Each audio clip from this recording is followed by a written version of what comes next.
Are you stressed out these days? How are your relationships?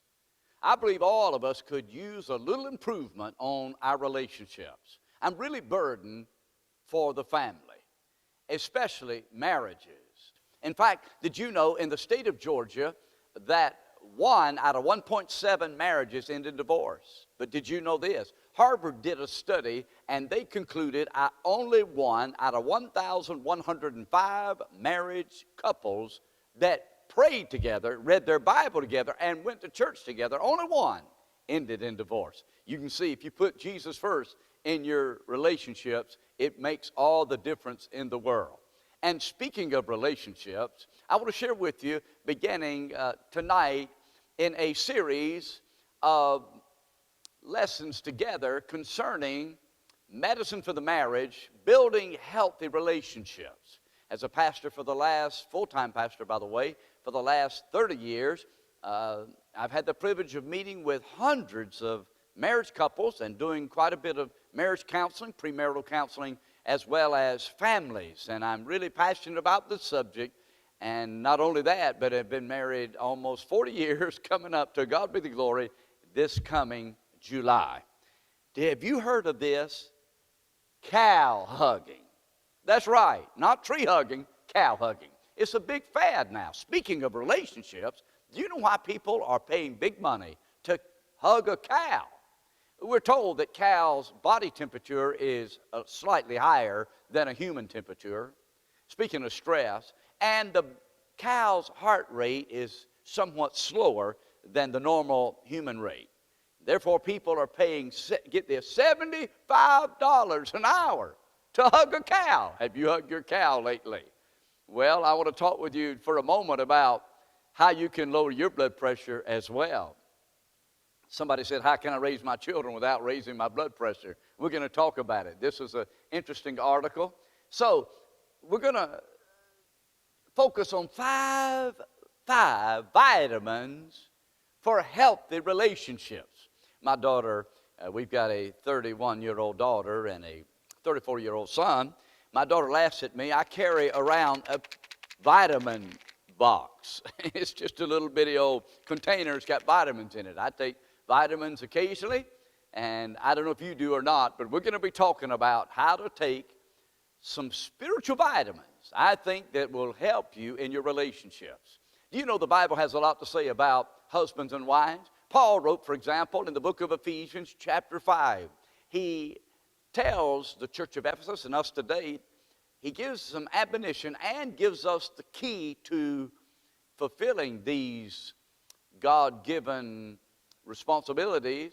For example, he said, husbands, love your wives as Christ loved the church, gave himself for it, that he might sanctify it with the washing of water by the word, that he might present it to himself a glorious church, not having spot or wrinkle or any such thing, but that should be holy and without blemish. That's Ephesians 5:25. By the way, that comes after the admonition and the really command, be filled with the Spirit. And then wives, submit yourselves to your husbands. That's voluntary. Hupotasis is the word. Come under their authority. Not that you're a doormat, but you're the heart of the home. The husband's the head of the home. One lady said, yeah, he's the head, all right. I'm the neck. I move the head. I understand.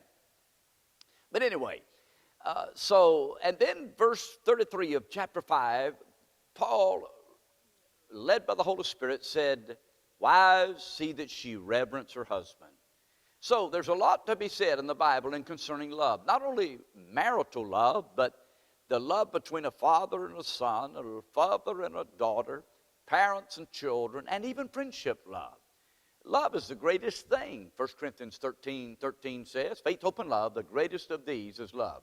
So we're going to start tonight and discuss 5 vitamins that I believe the Lord gave me this message some while back to share with you, and we're going to only deal with one vitamin tonight. Vitamin A, vitamin B, vitamin C, vitamin D, vitamin E, just vitamin A. What do you think vitamin A stands for? By the way, let me just ask you this after you may answer that.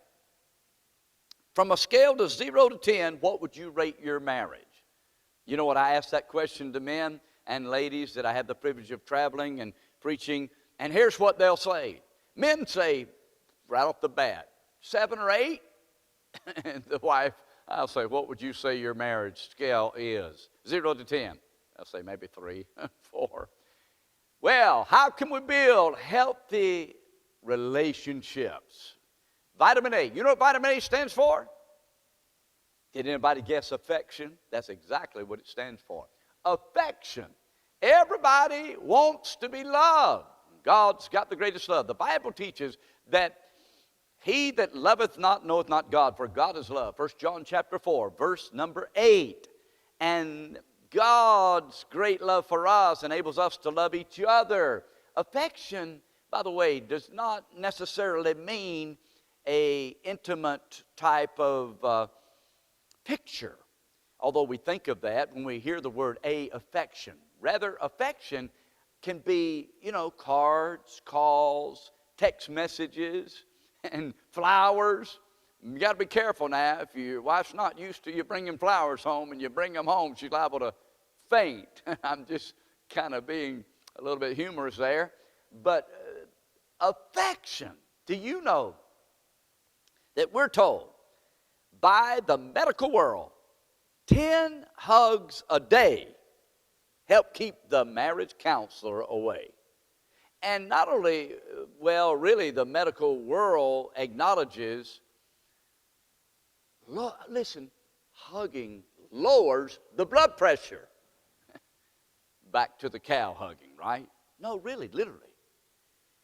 Do you got a child at home? You need to go hug them right now. Husbands, wives, would you lower your blood pressure? 10 hugs a day. Start counting. I preached this similar message, adding these 5 vitamins in various places and in revival meeting. And one night, inevitably, one of the wives will come and say, Pastor, I'm on number 7 today. I'm just hugging number 7. Well, I'll tell you, this hugging, cow hugging, there's something to it. And again, people are paying $75 an hour to hug a cow. Can you imagine? I'll tell you, we're getting really desperate in our world. A stands for affection. If you'll take vitamin A, it'll build a healthy relationship. And here's some quote. Cows have a body temperature that is slightly higher. I got this from this heartysoul.com. Their heart rate is lower than ours. Cuddling to a cow, feeling that lower heart rate and higher body temperature is very relaxing. Well, I want to tell you something. You can hug up on Jesus Christ, because there's no love like the love of God. And so tonight, right now, if you don't have a relationship with God, that's your greatest need, would you just let God love you and see his great love demonstrated as in the fact that he died on the cross, he was buried in a tomb, he arose from the grave. He's not willing that any should perish, but all to come to repentance. That means turning from leaving him out of our life and receiving him as your Lord and Savior. And if you are a Christian tonight, then you have the capability, and I have the capability, to build a healthy relationship, stronger relationship, medicine for the marriage. I want to pray for you right now. And your children, my children, your grandchildren, my grandchildren, our spouses, husbands, wives, stronger relationships, vitamin A, affection. Father, thank you for our time together. We pray now for your anointing and your Holy Spirit power that would fill us and enable us to fulfill, to love each other as you love us. And I pray for those listening, blessings on them until we get together again. In Jesus' name, amen. God bless, and we'll see you. Looking forward to our next vitamin.